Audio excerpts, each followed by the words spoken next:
आमच्या तुकोबरायांनी ज्ञानेश्वर महाराजांचं वर्णन करत असताना वर्णन केलं, ज्ञानी यांचा गुरु राजा महाराव, ज्ञानी यांचा गुरु राजा महाराव,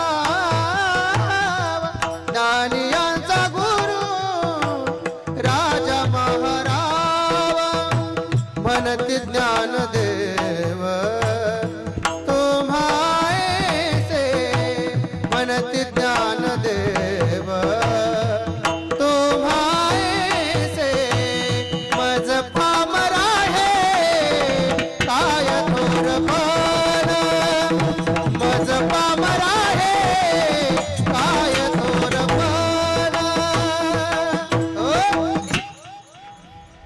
इथं पाठ भेद बरं का, आपल्याला ऐकून ऐकून असे सवय लागली ज्ञानी यांचा राजा, पण खरा पाठ असा आहे. आमचे कुरेकर बाबा देखील, गुरुवर्य कुरेकर बाबा असं सांगतात की तो पाठ असा त्यांच्या मुखातून ऐकला, ज्ञानी यांचा गुरु राजा महाराव असा आहे.